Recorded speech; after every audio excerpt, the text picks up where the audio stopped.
Ensuring that schools are safe is crucial for several reasons. First and foremost, schools are environments where young minds are nurtured and educated. A safe and secure school setting is essential for students to focus on learning and development without fear or distraction. The definition for school violence includes any act or threat of physical violence, bullying, harassment, or intimidation that occurs at or around a school. School violence can be anything that involves a real or implied threat. It can be verbal, sexual, or physical, and perpetrated with or without weapons. If someone is deliberately harming someone or acting in a way that leaves someone feeling threatened, that's school violence.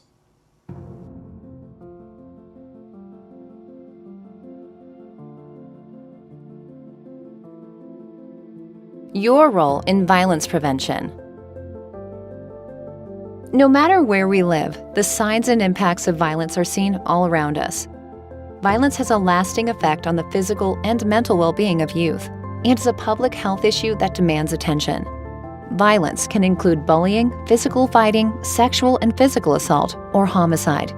Although rates of violence vary across the globe, many teens are either victims, witnesses, or perpetrators of violence while at home, at school, or at work. Research shows that 22.6% of youth in grades 9 through 12 report being in a physical fight within the last year. 20.2% report being bullied on school property, while 15.5% report being bullied electronically. In addition, 10% of high school-age students report experiencing physical violence, and another 10% report experiencing sexual violence from a dating partner within the last year. Everyone can play a role in preventing violence. Take action by telling a trusted adult about your concerns and asking for help. If you are worried about being a victim of violence, ask someone in authority to help you develop a safety plan for when you are in a potentially dangerous situation. If you are feeling angry, remain calm, listen to the other person's point of view, and try to seek different solutions and compromises. Also, talk to a friend about your feelings. If you have been victimized or have witnessed the victimization of another, you are not alone. Help is out there. Talk with a parent, a teacher, or a trusted adult. It's important to seek help as soon as possible. Remember, there are a number of organizations whose sole purpose is to work with teens in the prevention and treatment of teen violence. You can take the first step by contacting your local health department, police station, or medical facility for more information.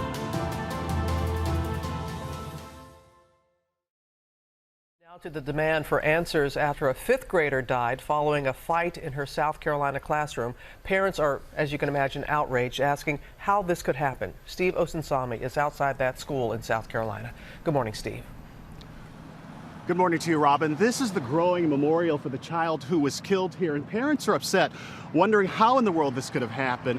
Getting details is tough because both of the children involved are minors, but families want to know, where were the teachers in all of this? About an hour outside Charleston, a family of a fifth grader is preparing for their daughter's funeral after she was seriously hurt in a classroom fight with another girl Monday. And police say the deadly fight didn't involve a weapon.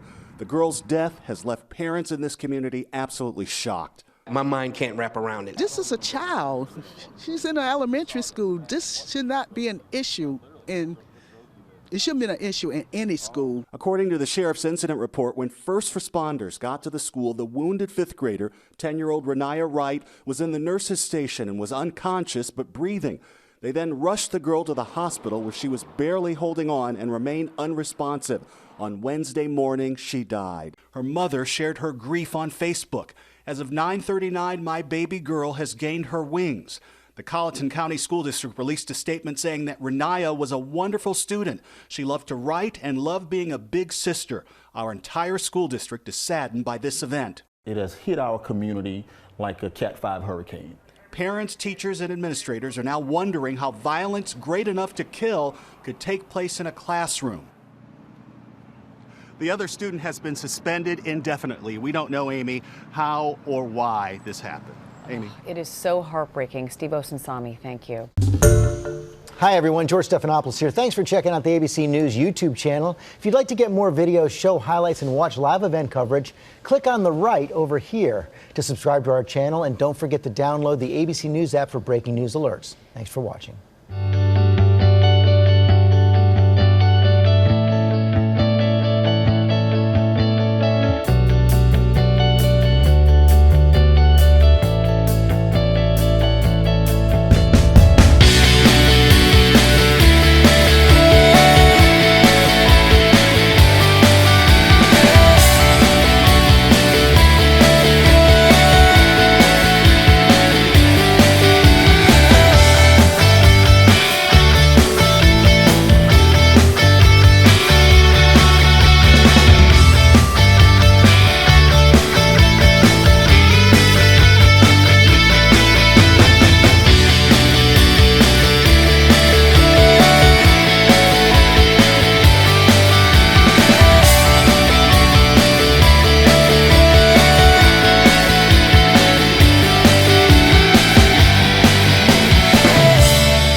Bullying is a form of school violence that involves the repeated use of force, threats, or coercion to intimidate or harm others. It is characterized by an imbalance of power where the person engaging in bullying behavior has more power physically, socially, or emotionally than the victim. Bullying can take various forms and can occur in different settings, including schools, workplaces, online spaces, and communities. Bullying can have serious consequences for both the victim and the perpetrator. Victims of bullying may experience physical and emotional harm, decreased self-esteem, anxiety, depression, and may even contemplate or attempt self-harm. Perpetrators of bullying may face disciplinary actions, social isolation, and can also experience long-term negative consequences. Did you ever feel like when you're being bullied that you wanted to take your own life? Yeah. Sorry. Yeah.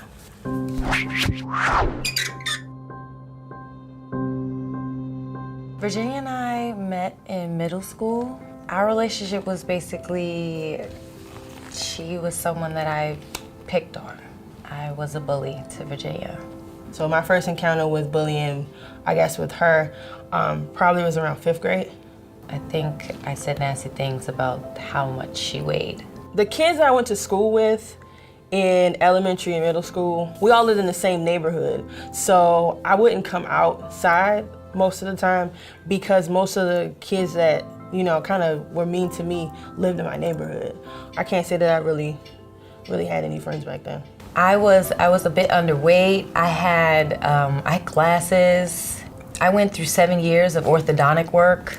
I was picked on for that, and so I would project it onto her for being overweight. Do you have any questions for Nyasha? I guess the main question would just be why now? As selfish as it sounds, I don't want to feel guilty for something that my childhood self was doing. Hi.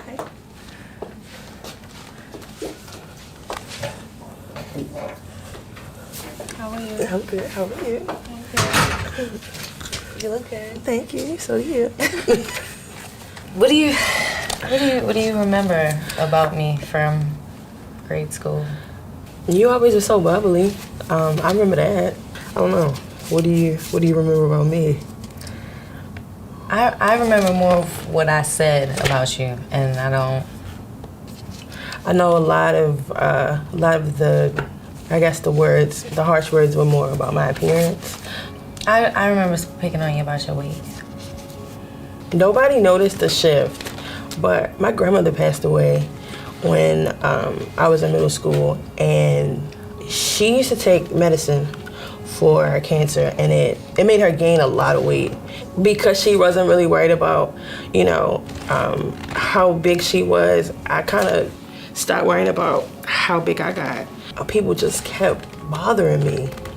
And I think the major question was just like, why me? I felt like I was always very nice to you and very nice to everybody else. So it bothered me because it was just like, what did I ever do to you all for me to even, you know, be subjected to that? I was underweight, and I was taking medicine to be a healthy weight. And so I was projecting that on you. And I don't think that I even had any problem with the way you looked or your weight at all. Why didn't you stop? I was being bullied, and so I knew it was wrong, you know? I didn't want that done to me, but yet I turned around and was doing it to other people. Yeah, I had no idea you were being bullied either. It's funny you thought that I was very bubbly and friendly because I was wearing this, like, I wear it better now. I'm more honest about my feelings, but I was definitely wearing a facade. Right. I'd go home, cry about it, come back and be all like, and then I'd pick on people that I felt like weren't gonna pick back with me. Right. It's not you. I mean, it wasn't just you. So I'm not gonna sit here and give you all of that. Did you ever feel like when you were being bullied that you wanted to take your own life? Yeah. Sorry. Yeah. It was definitely a thought. This is probably the first time I've ever said it out loud. Well, probably the second time I've ever said it out loud, but yeah. I can't say that I hadn't thought about it. It's such a sad thing to think about. Wait, you said you thought about this too? Yes. Just short answer, yes. I was insecure for a long time about my weight, about my appearance, about the way I dress. It took a long time for me to kind of like me. The more I'm listening to you, the more I feel like, yeah, we had a lot in common. It take a lot for me to really hate you. I didn't feel like I hated you then. I don't feel like I hate you now. And it took a long time for me to say, even though I haven't said it to you, that I forgive you guys for that. It was a lot to deal with. It's okay. It was a lot to deal with, and I just wanted to move on from it. I've never actually had something like that happen to me before. I definitely did not expect for Virginia and I to have so much in common. It felt good just to kind of close a sort of chapter in my life that was like pretty sucky. No, it's okay. Even if you didn't let me, I was gonna hug you. Oh my God, no. Yes. He's like, I was gonna hug you anyway because I don't care.